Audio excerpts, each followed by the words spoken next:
న్యాయాన్యాయాలు తేల్చి నిందితుల్ని ముద్దాయిల్ని శిక్షించే విధంగా ఎంతటి వారినైనా వదిలిపెట్టకుండా, ఒకవేళ అధికారులు అయితే వాళ్ళని కూడా వదిలిపెట్టకుండా శిక్ష పడే విధంగా ఉంటుందని చెప్పి విచారణ జరుపుతారని చెప్పి డిజిటల్ డైరీ ఉద్దేశం.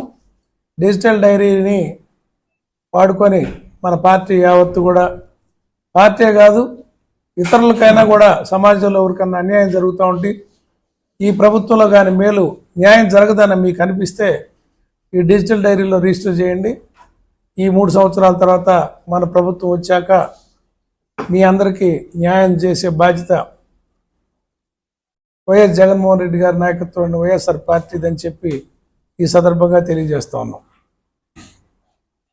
ఇప్పటివరకు బాలకృష్ణ గారి పట్ల ఎన్టీ రామారావు గారి కొడుకని, మోసపోయిన కుటుంబ సభ్యులని, చంద్రబాబు నాయుడు చేతిలో వెన్నుపోటుకు గురైన ఎన్టీ రామారావు కుమారులుగా, అమాయకులుగా మోసపోయారని చెప్పి ప్రజల్లో ఒక సానుభూతి ఉంది.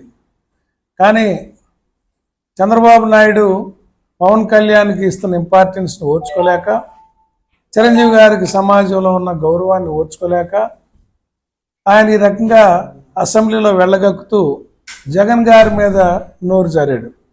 అంటే చిరంజీవి గారికి జగన్ గారు మర్యాద చేశాడనేది ఆయన లోపలున్న అభిమతం. దాన్ని అక్కసుని వెళ్ళగక్కాడు. ఇటువంటి ఆయన మాట్లాడినప్పుడు ఊగుతా మాట్లాడిన మాటలు అందరూ చూశారు. ఏ స్థితిలో ఉన్నాడో ఆయనకు ఆ సమయంలో ప్రజలందరూ కూడా అర్థం చేసుకున్నారు. మీరు బాలకృష్ణ గారికి అటు చెప్తా ఉన్నాం, మీరు మీ ఇంట్లో కాల్పులు జరిపినప్పుడు మీరు ఏ సర్టిఫికేట్ తోటి కోర్టుకు చెప్పుకొని బయటకు వచ్చారు? ఆ రోజు ఎవరి సహాయం మీరు పొందలేదా? విచక్షణ లేకుండా ఇటువంటి మాటలు మాట్లాడటం మీ విఘ్నత పోయిందని, మీకు సమాజంలో మిమ్మల్ని మీరే చులకన చేసుకుంటున్నారు, మీ వ్యక్తిత్వాన్ని మీరే చంపుకుంటున్నారు. ఏ రోజు కూడా జగన్ గారిని, చంద్రబాబు నాయుడు, లోకేష్ని ఉద్దేశించి మా పార్టీ మాట్లాడింది తప్ప బాలకృష్ణ గారి గురించి ఎవరు అనుకోం.